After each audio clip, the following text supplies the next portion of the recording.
നമസ്കാരം. ആനന്ദ് ഇന്റർനാഷണൽ ന്യൂസിലേക്ക് സ്വാഗതം. പ്രധാന വാർത്തകൾ.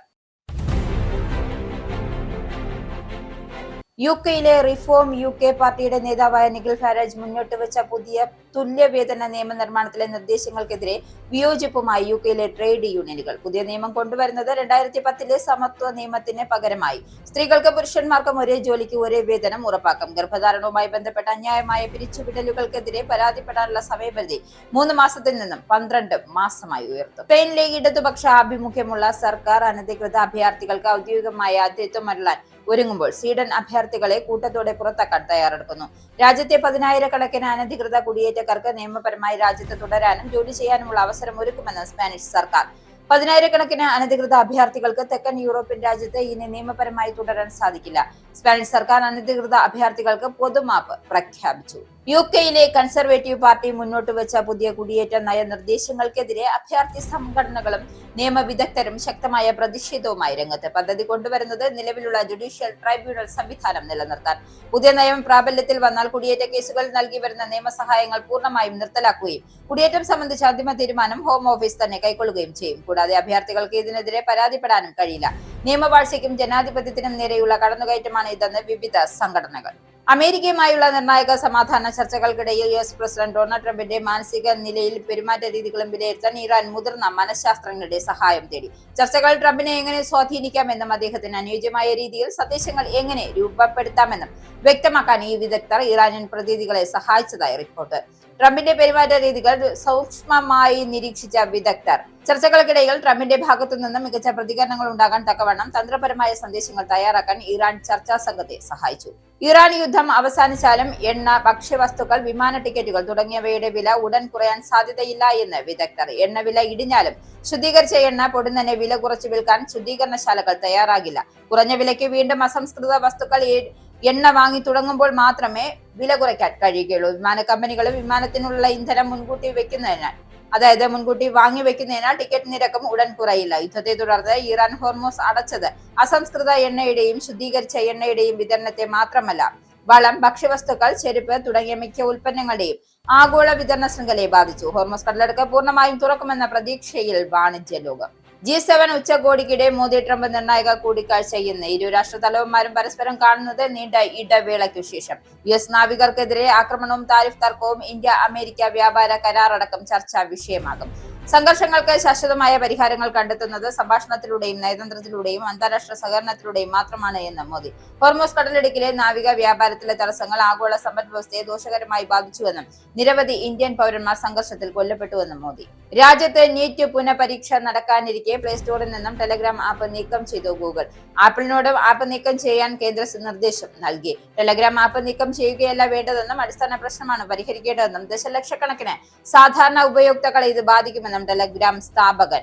ചോദ്യപേപ്പർ ചോർച്ച മാഫിയകളുടെ ഇടപെടലിനെ കുറിച്ചുള്ള വിവരങ്ങൾ പുറത്തു വന്നതിന് പിന്നാലെയാണ് പ്രമുഖ മെസ്സേജിംഗ് ആപ്പായ ടെലഗ്രാമിന് ഇന്ത്യയിൽ താൽക്കാലിക നിരോധനം ഏർപ്പെടുത്തിയത്. നീറ്റ് മെഡിക്കൽ പ്രവേശന പരീക്ഷയുടെ പുനഃപരിശോധന പൂർത്തിയാകുന്നത് ജൂൺ 22 വരെയാണ് നിരോധനം. കേന്ദ്ര സർക്കാരിന്റെ PM ശ്രീയിൽ തീരുമാനമെടുക്കാൻ 4-അംഗ മന്ത്രിസഭാ ഉപസമിതിയെ നിയോഗിച്ചു. മന്ത്രിമാരായ N Shamsuddin, Roji M John, PC Vishnunath, M Liju എന്നിവരാണ് ഉപസമിതിയിലുള്ളത്. സമിതിയുടെ റിപ്പോർട്ട് പരിശോധിച്ച ശേഷമാകും PM ശ്രീയിൽ സംസ്ഥാന സർക്കാർ തുടർ നടപടികൾ സ്വീകരിക്കുക. PM ശ്രീ തൽസ്ഥിതി റിപ്പോർട്ട് വിദ്യാഭ്യാസ മന്ത്രി മുഖ്യമന്ത്രിക്ക് നൽകിയിട്ടുണ്ട്. കരാർ മരവിപ്പിച്ച LDF സർക്കാർ നടപടിക്ക് നിയമ പ്രാബല്യം ഇല്ലെന്ന് റിപ്പോർട്ട്. തിരുവിതാംകൂർ ദേവസ്വം ബോർഡിൽ സർക്കാർ ഭരണം. ബോർഡ് അറിയാതെ കോൺഗ്രസ് അനുകൂല സംഘടനകൾ നേതാവിന് നിർണായക പദവി നൽകി. വകുപ്പ് മന്ത്രിയുടെ ഓഫീസിന്റെ ഇടപെടൽ ബോർഡിനെ നോക്കുകുത്തിയാക്കിക്കൊണ്ട് കഴിഞ്ഞ 12-ന് ബോർഡ് ഇറക്കിയ ഉത്തരവിൽ PR ശ്രീശങ്കറിനെ ശബരിമല അഡ്മിനിസ്ട്രേറ്റീവ് ഓഫീസറാക്കി ഉത്തരവിറക്കി. ഉന്നത വിദ്യാഭ്യാസ മന്ത്രി റോജി M ജോണിന്റെ പേഴ്സണൽ സ്റ്റാഫ് നിയമനവും വിവാദത്തിൽ. ജമാഅത്തെ ഇസ്ലാം ബന്ധവുമുള്ള കായംകുളം സ്വദേശി U ഷൈജുവിന്റെ നിയമനത്തിനെതിരെ യൂത്ത് കോൺഗ്രസ് KPCCക്ക് പരാതി നൽകി.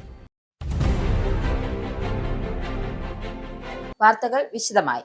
യുകെയിലെ റിഫോം യുകെ പാർട്ടിയുടെ നേതാവായ നിഖിൽ ഫാരേജ് മുന്നോട്ട് വെച്ച പുതിയ തുല്യ വേതന നിയമനിർമ്മാണ നിർദ്ദേശങ്ങൾക്കെതിരെ യുകെയിലെ ട്രേഡ് യൂണിയനുകൾ ശക്തമായ വിയോജിപ്പുമായി രംഗത്ത്. നിലവിലുള്ള 2010 സമത്വ നിയമത്തിന് പകരമായി ഈ പുതിയ നിയമം കൊണ്ടുവരാനാണ് ഫാരേജിന്റെ പാർട്ടി നിർദ്ദേശിക്കുന്നത്. സ്ത്രീകൾക്കും പുരുഷന്മാർക്കും ഒരേ ജോലിക്ക് ഒരേ വേതനം ഉറപ്പാക്കുമെന്നും എന്നാൽ വ്യത്യസ്തമായ ജോലികളുടെ മൂല്യം കോടതികളും ട്രൈബ്യൂണലുകളും നിശ്ചയിക്കുന്ന രീതി അവസാനിപ്പിക്കുമെന്നും പാർട്ടി പറയുന്നു.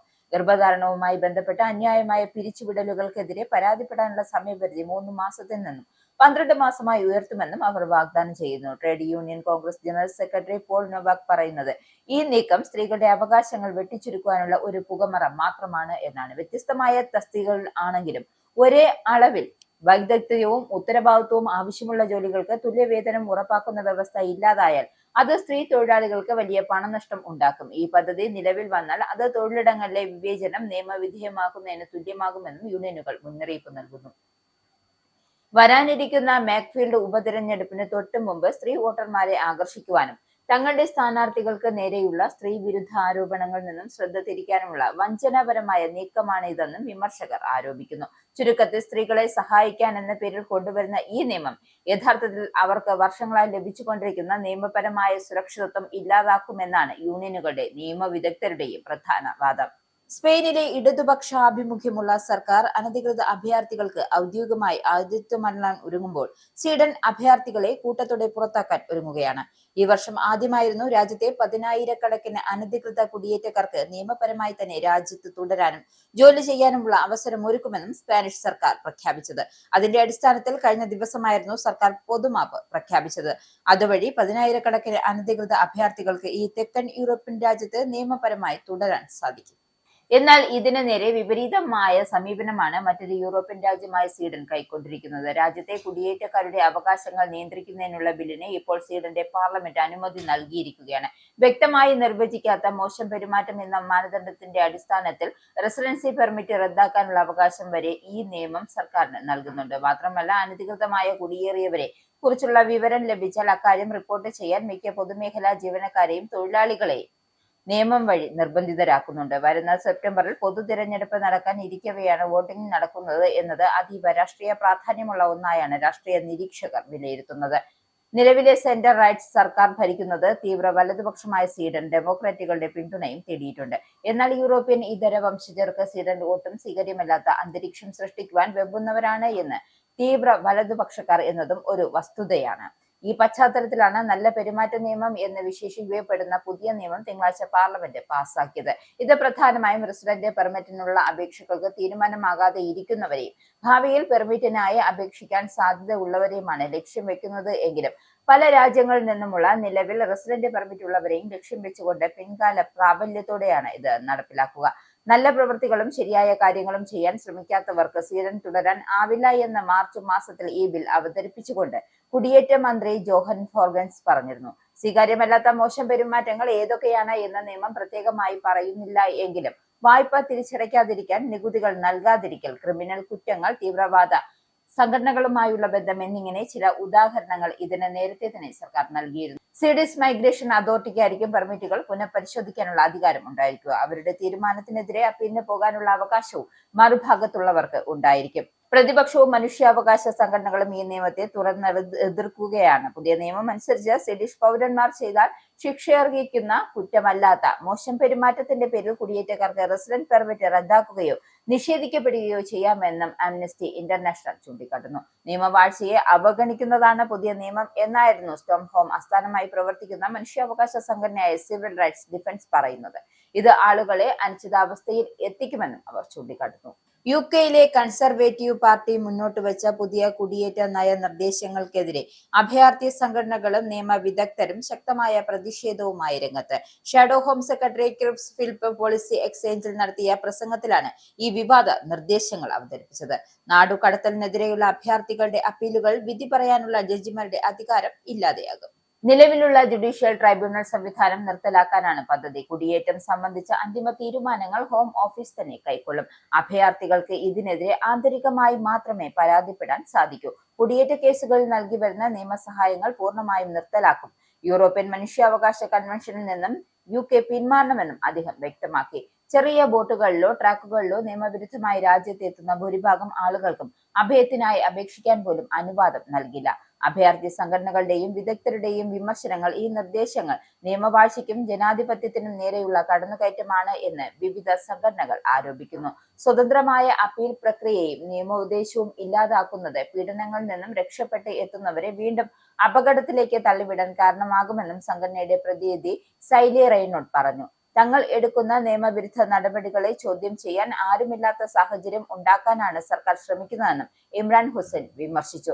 നിലവിൽ ലേബർ സർക്കാർ ഈ സംവിധാനങ്ങളെ വേഗത്തിലാക്കാൻ ഏകീകൃത അപ്പീൽ ബോഡി കൊണ്ടുവരാൻ ശ്രമിക്കുമ്പോഴാണ് കൺസർവേറ്റീവ് പാർട്ടി ജുഡീഷ്യറിയുടെ അധികാരം പൂർണ്ണമായും എടുത്തുകളയുന്ന കടുത്ത നിലപാടുകളുമായി രംഗത്തെത്തിയിരിക്കുന്നത്. കുട്ടികൾക്ക് സ്കൂൾ സമയത്തിനു ശേഷം കൂടുതൽ സൃഷ്ടിപരവും കായികവുമായ പ്രവർത്തനങ്ങൾ പങ്കെടുക്കാൻ അവസരം ഒരുക്കുന്നതിനായി 132.5 മില്യൺ പൗണ്ടിന്റെ പുതിയ ഫണ്ടിംഗ് പദ്ധതി ബ്രിട്ടീഷ് സർക്കാർ പ്രഖ്യാപിച്ചു. സംഗീതം, കായികം, ഡിബേറ്റ്, എഞ്ചിനീയറിംഗ് ക്ലബ്ബുകൾ തുടങ്ങിയ വിവിധ അനുബന്ധ പ്രവർത്തനങ്ങൾ കൂടുതൽ വിദ്യാർത്ഥികൾക്ക് ലഭ്യമാക്കുകയാണ് പദ്ധതിയുടെ ലക്ഷ്യം. 16 വയസ്സിൽ താഴെയുള്ള കുട്ടികളുടെ സോഷ്യൽ മീഡിയ ഉപയോഗത്തിന് നിയന്ത്രണങ്ങൾ ഏർപ്പെടുത്താനുള്ള നീക്കത്തിനിടെയാണ് ഈ പ്രഖ്യാപനം എത്തിയത്. കുട്ടികൾ സ്ക്രീനുകളിൽ ചെലവഴിക്കുന്ന സമയം കുറച്ച് കൂടുതൽ സാമൂഹികവും സജീവവുമായ പ്രവർത്തനങ്ങളിലേക്ക് അവരെ ആകർഷിക്കാനാണ് സർക്കാരിന്റെ ശ്രമമെന്നും മന്ത്രിമാർ വ്യക്തമാക്കി. സാമ്പത്തികവും ജീവനക്കാരുടെ കുറവ് തുടങ്ങിയ വെല്ലുവിളികൾ നിലനിൽക്കുന്നതിനാൽ പദ്ധതി നടപ്പാക്കുന്നതിൽ ബുദ്ധിമുട്ടുകൾ ഉണ്ടാകാമെന്നും വിദ്യാഭ്യാസ രംഗത്തെ സംഘടനകൾ മുന്നറിയിപ്പ് നൽകി. എന്നാൽ വരുമാനമോ സാമൂഹിക പശ്ചാത്തലമോ നോക്കാതെ എല്ലാ കുട്ടികൾക്കും ഇത്തരം അവസരങ്ങൾ ലഭ്യമാക്കുകയാണ് പദ്ധതിയുടെ പ്രധാന ലക്ഷ്യമെന്നും സർക്കാർ അറിയിച്ചു. UK-യിൽ വരും ദിവസങ്ങളിൽ കനത്ത ഉഷ്ണതരംഗത്തിന് സാധ്യത. മാസാവസാനത്തോടെ ചില പ്രദേശങ്ങളിൽ താപനില 39 ഡിഗ്രി സെൽഷ്യസിന് സമീപത്തെത്തുമെന്നാണ് പ്രവചനം.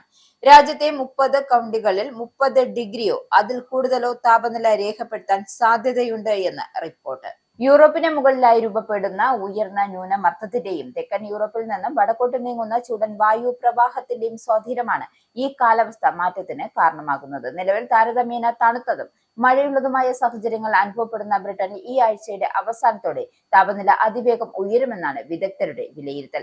London, Kent, Essex, Surrey, Sussex ഉൾപ്പെടെയുള്ള തെക്കൻ കിഴക്കൻ മേഖലകളിലാണ് ഏറ്റവും കൂടുതൽ ചൂട് അനുഭവപ്പെടാൻ സാധ്യത.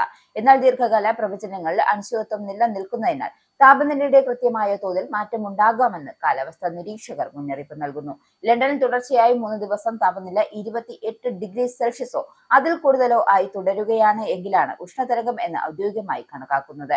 ഇംഗ്ലണ്ടിലും വെയിൽസിലും ആഞ്ഞടിച്ച റെക്കോർഡ് ചൂട് അനുഭവപ്പെട്ട ഒരു ഉഷ്ണതരംഗത്തിനു ശേഷം 3 ആഴ്ചകൾക്കിപ്പുറമാണ് ഇപ്പോൾ മറ്റൊരു ഉഷ്ണതരംഗം ഉണ്ടാകുന്നത്. ആദ്യ തരംഗത്തിൽ ഇംഗ്ലണ്ടിൽ 35.1 ഡിഗ്രി സെൽഷ്യസ് വരെയും വെയിൽസിൽ 32.9 ഡിഗ്രി സെൽഷ്യസ് വരെയും ചൂട് അനുഭവപ്പെട്ടിരുന്നു. കഴിഞ്ഞ വാരാന്ത്യത്തിലും ഉഷ്ണതരംഗത്തിനുള്ള സാധ്യത മെറ്റ് ഓഫീസ് പ്രവചിച്ചിരുന്നുവെങ്കിലും താപനില 24.1 ഡിഗ്രി സെൽഷ്യസ് വരെ മാത്രമാണ് ഉയർന്നിരുന്നുള്ളൂ. അമേരിക്കയുമായുള്ള നിർണായക സമാധാന ചർച്ചകൾക്കിടയിൽ US പ്രസിഡന്റ് ഡൊണാൾഡ് ട്രംപിന്റെ മാനസിക നിലയിലും പെരുമാറ്റ രീതികളും വിലയിരുത്താൻ ഇറാൻ മുതിർന്ന മനഃശാസ്ത്രജ്ഞരുടെ സഹായം തേടിയതായി റിപ്പോർട്ട്. ചർച്ചകൾ ട്രംപിനെ എങ്ങനെ സ്വാധീനിക്കാമെന്നും അദ്ദേഹത്തിന് അനുയോജ്യമായ രീതിയിൽ സന്ദേശങ്ങൾ എങ്ങനെ രൂപപ്പെടുത്താമെന്നും വ്യക്തമാക്കാൻ ഈ വിദഗ്ധർ ഇറാനിയൻ പ്രതിനിധികളെ സഹായിച്ചതായാണ് വിവരം. മുതിർന്ന ഇറാനിയൻ ഉദ്യോഗസ്ഥനെ ഉദ്ധരിച്ചാണ് ഇക്കാര്യം റിപ്പോർട്ട് ചെയ്യുന്നത്. കഴിഞ്ഞ ഏപ്രിൽ മാസത്തിൽ ഇസ്ലാമാബാദിൽ വെച്ച് ഇരു രാജ്യങ്ങളും തമ്മിൽ നടന്ന ആദ്യവട്ട ഉഭയകക്ഷി ചർച്ചകൾക്ക് ശേഷമാണ് മനഃശാസ്ത്രജ്ഞരുടെയും മറ്റ് ബിഹേവിയറൽ വിദഗ്ധരുടെയും സഹായം ഇറാൻ ഔദ്യോഗികമായി തേടാൻ തുടങ്ങിയത്. ട്രംപിന്റെ പെരുമാറ്റ രീതികൾ സൂക്ഷ്മമായി നിരീക്ഷിച്ച വിദഗ്ധർ ചർച്ചകൾക്കിടയിൽ ട്രംപിന്റെ ഭാഗത്തു നിന്നും മികച്ച പ്രതികരണങ്ങൾ ഉണ്ടാകാൻ തക്കവണ്ണം തന്ത്രപരമായ സന്ദേശങ്ങൾ തയ്യാറാക്കാൻ ഇറാൻ ചർച്ചാ സംഘത്തെ സഹായിച്ചു. മനഃശാസ്ത്രപരമായ ഈ തന്ത്രം വലിയൊരു രീതിയിൽ ഫലം കണ്ടു എന്നാണ് ഇറാൻ അവകാശപ്പെടുന്നത്. ഈ ആശയവിനിമയ ശൈലി നടപ്പിലാക്കിയതിനു ശേഷം ഇറാനിൽ നിന്നുമുള്ള നിർദ്ദേശങ്ങളോട് ട്രംപ് കൂടുതൽ അനുകൂലമായ രീതിയിൽ പ്രതികരിച്ചതായും റിപ്പോർട്ടിൽ ചൂണ്ടിക്കാട്ടുന്നു. അമേരിക്കയും ഇറാനും തമ്മിലുള്ള സമാധാന കരാർ ഒപ്പുവെക്കുന്നതിന് തൊട്ടു മുൻപാണ് ഈ വിചിത്രവും തന്ത്രപരവുമായ വിവരങ്ങൾ പുറത്തു വന്നിരിക്കുന്നത്. അതേസമയം ഡൊണാൾഡ് ട്രംപിന്റെ മാനസികാരോഗ്യത്തെക്കുറിച്ചുള്ള ചോദ്യങ്ങൾ മുമ്പും ഉയർന്നിട്ടുണ്ട് എങ്കിലും അദ്ദേഹം പൂർണ്ണ ആരോഗ്യവാന് എന്ന് വൈറ്റ് ഹൌസ് ഔദ്യോഗികമായി വിശദീകരണം നൽകിയിരുന്നു. ഇറാൻ യുദ്ധം അവസാനിച്ചാലും എണ്ണ, ഭക്ഷ്യവസ്തുക്കൾക്ക്, വിമാന ടിക്കറ്റുകൾ തുടങ്ങിയവയുടെ വില ഉടൻ കുറയാൻ സാധ്യതയില്ല എന്ന് വിദഗ്ധർ. ഇറാനും US-ഉം ഇടക്കാല സമാധാന കരാറിൽ ധാരണയിലെത്തിയ പശ്ചാത്തലത്തിലാണ് വിലയിരുത്തൽ. കരാർ ഔദ്യോഗികമായി ഒപ്പിടുന്ന വെള്ളിയാഴ്ച ഹോർമോസ് കടലിടുക്ക് പൂർണ്ണമായും തുറക്കുമെന്നാണ് US പ്രസിഡന്റ് ഡൊണാൾഡ് ട്രംപ് വ്യക്തമാക്കുന്നത്. യുദ്ധം തുടങ്ങും മുമ്പ് ആഗോള എണ്ണ നീക്കത്തിന്റെ 20%, വളം നീക്കത്തിന്റെ 30% കടന്നുപോയിരുന്ന തന്ത്രപ്രധാന ചരക്ക് ഇടനാഴിയാണ് ഇത്. ഹോർമോസ് തുറന്ന് എണ്ണ നീക്കം പൂർവ്വസ്ഥിതിയിലായാലും അതിന്റെ ഗുണഫലം ജനജീവിതത്തെ പ്രതിഫലിക്കാൻ നാളുകൾ എടുത്തേക്കുമെന്നാണ് വിദഗ്ധർ മുന്നറിയിപ്പ് നൽകുന്നത്. യുദ്ധത്തെ തുടർന്ന് ഇറാൻ ഹോർമോസ് അടച്ചതും അവിടെ രൂപപ്പെട്ട സംഘർഷവും അസംസ്കൃത എണ്ണയുടെ, ശുദ്ധീകരിച്ച എണ്ണയുടെയും വിതരണത്തെ മാത്രമല്ല വളം, ഭക്ഷ്യവസ്തുക്കൾ, ചെരുപ്പ് തുടങ്ങിയ മിക്ക ഉൽപ്പന്നങ്ങളുടെയും ആഗോള വിതരണ ശൃംഖലയെ ബാധിച്ചു. ഇത് സാധാരണ നിലയിലാകാൻ സമയമെടുക്കും. പൊതുവെ എണ്ണ ശുദ്ധീകരണശാലകൾ ചുരുങ്ങിയത് 1 മാസമോ അതിൽ കൂടുതലോ കാലയളവിലേക്കുള്ള അസംസ്കൃത എണ്ണ ഒന്നിച്ച് പണമടച്ചാണ് വാങ്ങാറ്. അതുകൊണ്ട് എണ്ണവില ഇടിഞ്ഞാലും ശുദ്ധീകരിച്ച എണ്ണ പൊടുന്നനെ വില കുറച്ചു വിൽക്കാൻ ശുദ്ധീകരണശാലകൾ തയ്യാറാകില്ല. കുറഞ്ഞ വിലയ്ക്ക് വീണ്ടും അസംസ്കൃത എണ്ണ വാങ്ങി തുടങ്ങുമ്പോഴേ വില കുറയ്ക്കുകയുള്ളൂ. ആ എണ്ണ പ്രാദേശിക വിപണിയിൽ എത്തുമ്പോഴേക്കും വില കുറവ് അനുഭവപ്പെട്ടു തുടങ്ങും. വിമാന കമ്പനികളും വിമാനത്തിനുള്ളിലെ ഇന്ധനം മുൻകൂട്ടി വാങ്ങി വെക്കുന്നതിനാൽ അത് തീരുന്ന മുറയ്ക്ക് ടിക്കറ്റ് നിരക്ക് കുറയും. ഭക്ഷ്യസാധനങ്ങളുടെ വില ഇന്ധന ചെലവിനെ ആശ്രയിച്ച് ഇരിക്കുന്നതിനാൽ പലചരക്ക് വില കുറയുവാനും താമസിക്കും. ഭക്ഷണ സാധനങ്ങളുടെ ആകെ വില 5 മുതൽ 30% വരെ ഇന്ധന ചെലവിനെ ആശ്രയിച്ചാണ് ആഗോള സൂപ്പർ മാർക്കറ്റുകളുടെ സംഘടനയായ ഇൻഡിപെൻഡന്റ് ഗ്രോയേഴ്സ് അലയൻസ് പറയുന്നത്. കരാർ പ്രഖ്യാപനമുണ്ടായതിനു പിന്നാലെ ആഗോള അസംസ്കൃത എണ്ണ വില ബിപയ്ക്ക് $80 കുറഞ്ഞിരുന്നു. യുദ്ധത്തിന് മുൻപ് $67 ആയിരുന്നു. സമുദ്രയാത്രയിലെ സുരക്ഷയ്ക്കായി രാജ്യങ്ങൾ ഒറ്റക്കെട്ടായി പ്രവർത്തിക്കാൻ ആഹ്വാനം ചെയ്ത പ്രധാനമന്ത്രി നരേന്ദ്രമോദി. നാവികർക്ക് ഭയമില്ലാതെ അവരുടെ കടമകൾ ചെയ്യാനാവണം. അതിന് സമുദ്രപാതകളിലൂടെയുള്ള സഞ്ചാരം സുരക്ഷിതമായിരിക്കണമെന്നും മോദി G7 നേതാക്കളുമായുള്ള കൂടിക്കാഴ്ചയിൽ ചൂണ്ടിക്കാട്ടി. ഒമാൻ തീരത്ത് അമേരിക്കൻ സൈനിക ആക്രമണത്തിൽ 3 ഇന്ത്യൻ നാവികർ കൊല്ലപ്പെട്ട പശ്ചാത്തലത്തിലാണ് പ്രധാനമന്ത്രിയുടെ പരാമർശം. US പ്രസിഡന്റ് ഡൊണാൾഡ് ട്രംപ് ഉൾപ്പെടെയുള്ള നേതാക്കൾ യോഗത്തിൽ പങ്കെടുത്തിരുന്നു. സംഘർഷങ്ങൾക്ക് ശാശ്വതമായ പരിഹാരങ്ങൾ കണ്ടെത്തുന്നത് സംഭാഷണത്തിലൂടെയും നയതന്ത്രത്തിലൂടെയും അന്താരാഷ്ട്ര സഹകരണത്തിലൂടെയും മാത്രമാണ് എന്ന് ഇന്ത്യക്ക് ഉറച്ച വിശ്വാസമുണ്ട് എന്നും മോദി പറഞ്ഞു. ഹോർമോസ് കടലിടുക്കിലെ നാവിക വ്യാപാരത്തിലെ തടസ്സങ്ങൾ ആഗോള സമ്പദ് വ്യവസ്ഥയെ ദോഷകരമായി ബാധിച്ചുവെന്നും നിരവധി ഇന്ത്യൻ പൗരന്മാർ സംഘർഷത്തിൽ കൊല്ലപ്പെട്ടുവെന്നും മോദി പറഞ്ഞു. ട്രംപുമായുള്ള ഉഭയകക്ഷി ചർച്ച ചൊവ്വാഴ്ച നടക്കുന്നതിന് തൊട്ടു മുമ്പായിരുന്നു മോദി ഈ വിഷയം കൂട്ടായ്മയ്ക്ക് മുന്നിൽ ഉന്നയിച്ചത്. ഒമാൻ തീരത്ത് വെച്ച് ചരക്ക് കപ്പലിന് നേരെയുണ്ടായ US ആക്രമണത്തിൽ 3 ഇന്ത്യൻ നാവികർ കൊല്ലപ്പെട്ടത് ഇന്ത്യയിൽ പ്രതിഷേധത്തിന് വഴിതുറന്നു. ഈ പശ്ചാത്തലത്തിലാണ് മോദിയുടെ പ്രസ്താവന.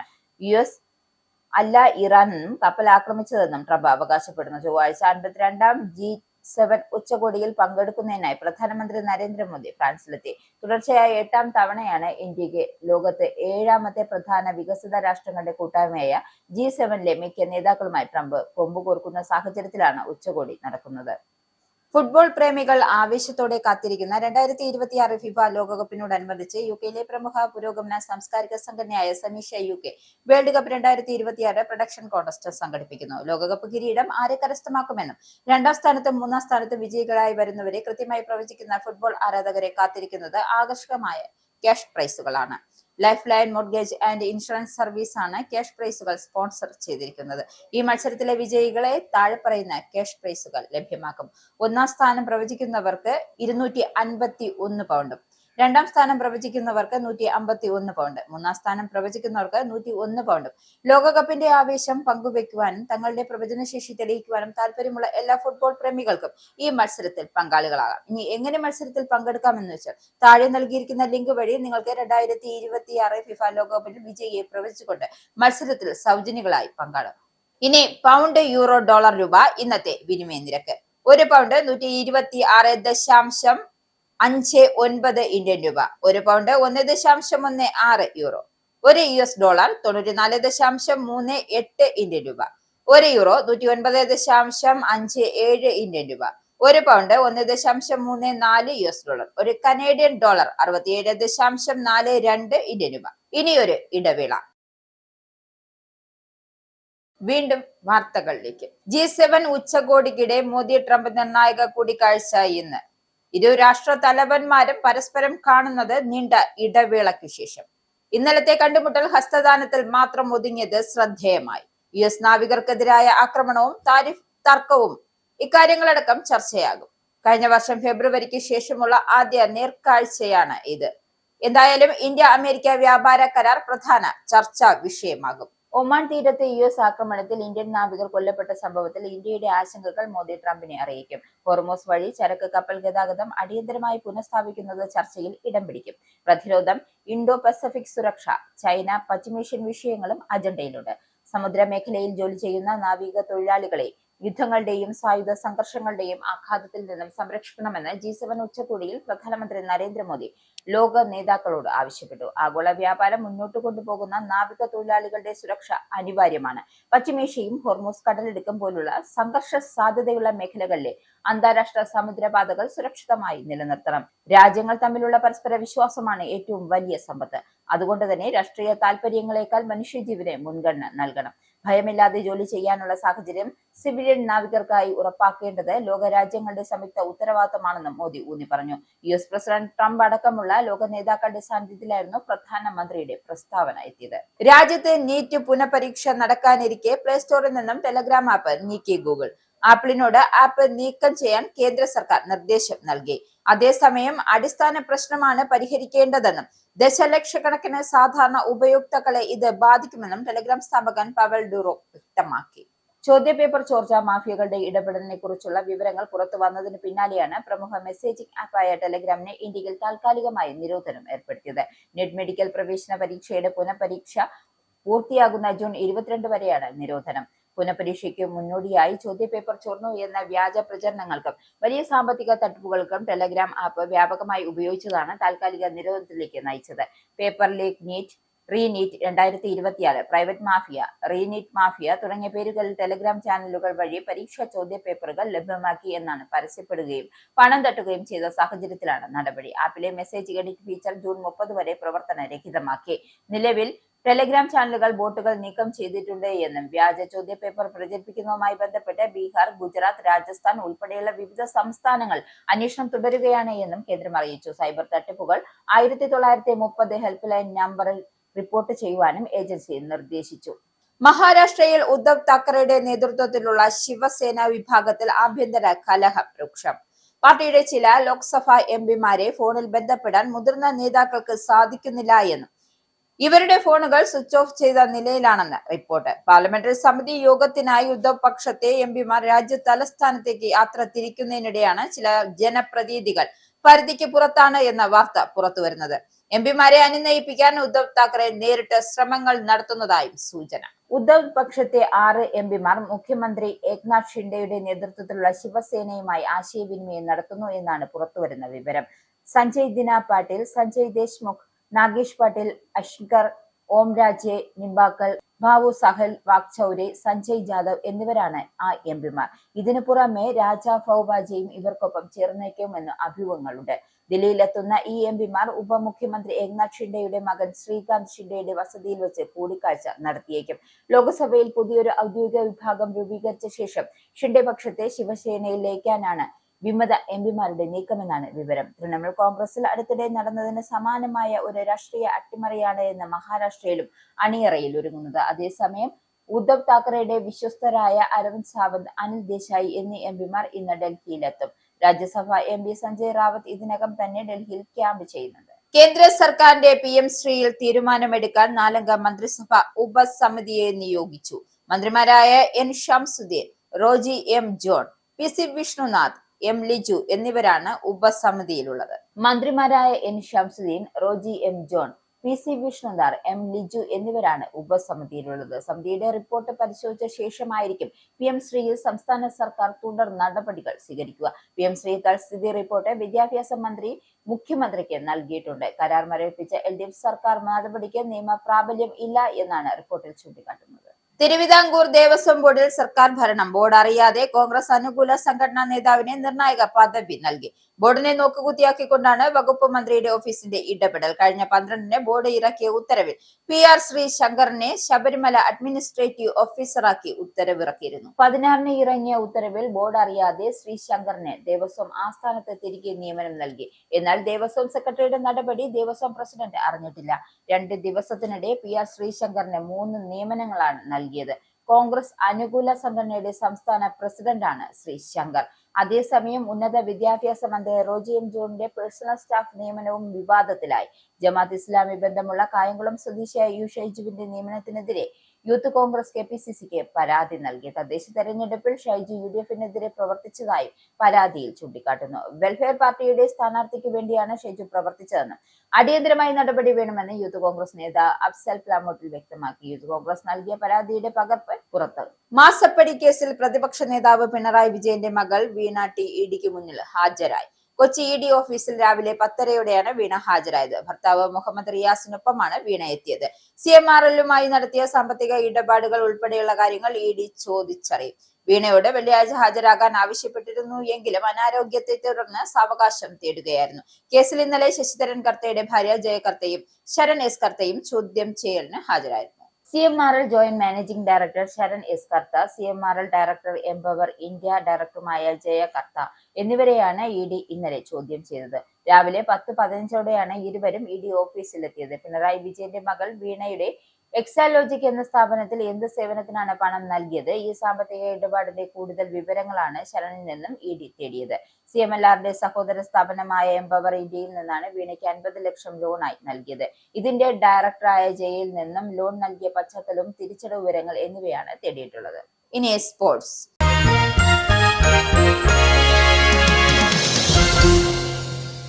ഹാട്രിക് തിളക്കത്തിൽ ലയണൽ മെസ്സി അവതരിച്ചപ്പോൾ ലോകകപ്പിലെ നിലവിലെ ജേതാക്കൾക്ക് ഗംഭീര ജയം. 17-ാം മിനിറ്റിൽ മെസ്സി ആദ്യ ഗോൾ അവതരിച്ചു. രണ്ടാം പകുതിയിലായിരുന്നു 2 ഗോളുകൾ പിറന്നത്. ഇതോടെ റെക്കോർഡ് നേട്ടത്തിലൂടെ പ്രയാണത്തിലായിരുന്നു മെസ്സി. ലോകകപ്പിൽ ഏറ്റവും അധികം ഗോളുകൾ നേടിയ മിറോസ്ലാവ് ക്ലോസയുടെ റെക്കോർഡിനൊപ്പമാണ് മെസ്സി എത്തിയത്. ക്ലോസയ്ക്കും മെസ്സിക്കും 16 ഗോൾ വീതമായി. 15 ഗോൾ നേടിയ ബ്രസീൽ താരം റൊണാൾഡോയെ മെസ്സി മറികടന്നു. കിലിയൻ എംബാബയ്ക്ക് 14 ഗോളുണ്ട്. ഈ ലോകകപ്പ് ഇനി മെസ്സി എംബാബെ ഗോൾ പോരാട്ടത്തിന് കൂടി സാക്ഷ്യം വഹിക്കും. അൾജീരിയക്കെതിരെ 80 മിനിറ്റ് വരെ മെസ്സി നിറഞ്ഞു കളിക്കുകയായിരുന്നു. ഓരോ ഗോളും ഗാലറിക്ക് ആവേശം പകർന്നു. മെസ്സിക്ക് പകരം 80-ാം മിനിറ്റിൽ നിക്കോ പാസാണ് കളിക്കാനിറങ്ങിയത്. ഇനി ഓസ്ട്രിയയും ജോർദാനുമാണ് അർജന്റീനയുടെ എതിരാളികൾ. അർജന്റീനയ്ക്കെതിരെ അൾജീരിയയ്ക്ക് വേണ്ടി ഫ്രാൻസ് ഇതിഹാസ താരം സിനദിൻ സിദാന്റെ മകൻ ലൂക്കാസ് സിനദിന് ഗോൾ ബല കാക്കാനെത്തി. പ്രധാന വാർത്തകൾ ഒരിക്കൽ കൂടി. യുകെയിലെ റിഫോം UK പാർട്ടിയുടെ നേതാവായ നിഖിൽ ഫാരേജ് മുന്നോട്ട് വെച്ച പുതിയ തുല്യവേതന നിയമനിർമ്മാണത്തിലെ നിർദ്ദേശങ്ങൾക്കെതിരെ വിയോജിപ്പുമായി യുകെയിലെ ട്രേഡ് യൂണിയനുകൾ. പുതിയ നിയമം കൊണ്ടുവരുന്നത് 2010-ലെ സമത്വ നിയമത്തിന് പകരമായി സ്ത്രീകൾക്ക് പുരുഷന്മാർക്കും ഒരേ ജോലിക്ക് ഒരേ വേതനം ഉറപ്പാക്കും. ഗർഭധാരണവുമായി ബന്ധപ്പെട്ട അന്യായമായ പിരിച്ചുവിടലുകൾക്കെതിരെ പരാതിപ്പെടാനുള്ള സമയപരിധി 3 മാസത്തിൽ നിന്നും 12 മാസമായി ഉയർത്തും. സ്പെയിനിലെ ഇടതുപക്ഷ ആഭിമുഖ്യമുള്ള സർക്കാർ അനധികൃത അഭയാർത്ഥികൾക്ക് ഔദ്യോഗികമായ ആതിഥ്യം അരുളാൻ ഒരുങ്ങുമ്പോൾ സ്വീഡൻ അഭയാർത്ഥികളെ കൂട്ടത്തോടെ പുറത്താക്കാൻ തയ്യാറെടുക്കുന്നു. രാജ്യത്തെ 10,000-കണക്കിന് അനധികൃത കുടിയേറ്റക്കാർക്ക് നിയമപരമായി രാജ്യത്ത് തുടരാനും ജോലി ചെയ്യാനുമുള്ള അവസരം ഒരുക്കുമെന്ന് സ്പാനിഷ് സർക്കാർ. 10,000-കണക്കിന് അനധികൃത അഭയാർത്ഥികൾക്ക് തെക്കൻ യൂറോപ്യൻ രാജ്യത്ത് ഇനി നിയമപരമായി തുടരാൻ സാധിക്കില്ല. സ്പാനിഷ് സർക്കാർ അനധികൃത അഭയാർത്ഥികൾക്ക് പൊതുമാപ്പ് പ്രഖ്യാപിച്ചു. യുകെയിലെ കൺസർവേറ്റീവ് പാർട്ടി മുന്നോട്ട് വെച്ച പുതിയ കുടിയേറ്റ നയനിർദ്ദേശങ്ങൾക്കെതിരെ അഭയാർത്ഥി സംഘടനകളും നിയമവിദഗ്ധരും ശക്തമായ പ്രതിഷേധവുമായി രംഗത്ത്. പദ്ധതി കൊണ്ടുവരുന്നത് നിലവിലുള്ള ജുഡീഷ്യൽ ട്രൈബ്യൂണൽ സംവിധാനം നിലനിർത്താൻ.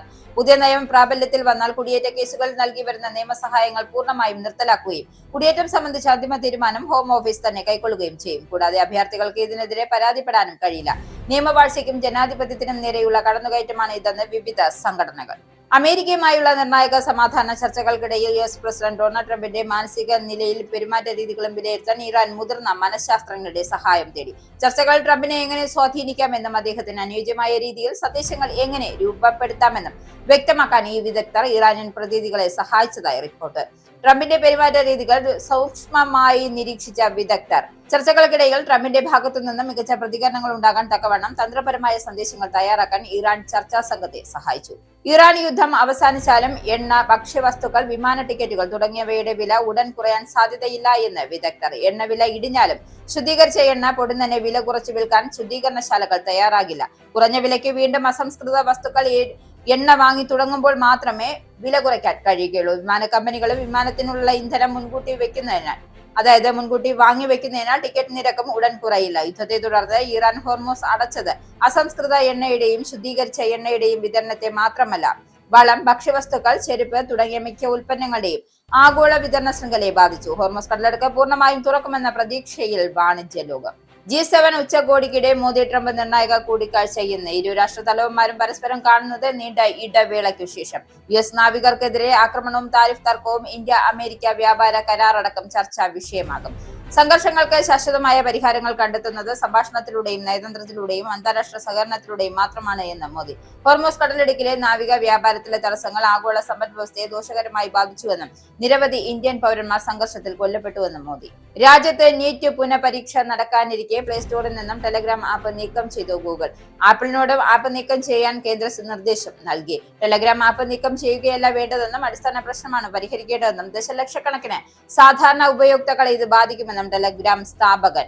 ചോദ്യപേപ്പർ ചോർച്ച മാഫിയകളുടെ ഇടപെടലിനെ കുറിച്ചുള്ള വിവരങ്ങൾ പുറത്തു വന്നതിന് പിന്നാലെയാണ് പ്രമുഖ മെസ്സേജിംഗ് ആപ്പായ ടെലഗ്രാമിന് ഇന്ത്യയിൽ താൽക്കാലിക നിരോധനം ഏർപ്പെടുത്തിയത്. നീറ്റ് മെഡിക്കൽ പ്രവേശന പരീക്ഷയുടെ പുനഃപരിശോധന പൂർത്തിയാകുന്നത് ജൂൺ 22 വരെയാണ് നിരോധനം. കേന്ദ്ര സർക്കാരിന്റെ PM ശ്രീയിൽ തീരുമാനമെടുക്കാൻ 4-അംഗ മന്ത്രിസഭാ ഉപസമിതിയെ നിയോഗിച്ചു. മന്ത്രിമാരായ N Shamsuddin, Roji M John, PC Vishnunath, M Liju എന്നിവരാണ് ഉപസമിതിയിലുള്ളത്. സമിതിയുടെ റിപ്പോർട്ട് പരിശോധിച്ച ശേഷമാകും PM ശ്രീയിൽ സംസ്ഥാന സർക്കാർ തുടർ നടപടികൾ സ്വീകരിക്കുക. PM ശ്രീ തൽസ്ഥിതി റിപ്പോർട്ട് വിദ്യാഭ്യാസ മന്ത്രി മുഖ്യമന്ത്രിക്ക് നൽകിയിട്ടുണ്ട്. കരാർ മരവിപ്പിച്ച LDF സർക്കാർ നടപടിക്ക് നിയമ പ്രാബല്യം ഇല്ലെന്ന് റിപ്പോർട്ട്. തിരുവിതാംകൂർ ദേവസ്വം ബോർഡിൽ സർക്കാർ ഭരണം. ബോർഡ് അറിയാതെ കോൺഗ്രസ് അനുകൂല സംഘടനകൾ നേതാവിന് നിർണായക പദവി നൽകി. വകുപ്പ് മന്ത്രിയുടെ ഓഫീസിന്റെ ഇടപെടൽ ബോർഡിനെ നോക്കുകുത്തിയാക്കിക്കൊണ്ട് കഴിഞ്ഞ 12-ന് ബോർഡ് ഇറക്കിയ ഉത്തരവിൽ PR ശ്രീ ശങ്കറിനെ ശബരിമല അഡ്മിനിസ്ട്രേറ്റീവ് ഓഫീസറാക്കി ഉത്തരവിറക്കി. ഉന്നത വിദ്യാഭ്യാസ മന്ത്രി റോജി M ജോണിന്റെ പേഴ്സണൽ സ്റ്റാഫ് നിയമനവും വിവാദത്തിൽ. ജമാഅത്തെ ഇസ്ലാം ബന്ധവുമുള്ള കായംകുളം സ്വദേശി U ഷൈജുവിന്റെ നിയമനത്തിനെതിരെ യൂത്ത് കോൺഗ്രസ് KPCCക്ക് പരാതി നൽകി.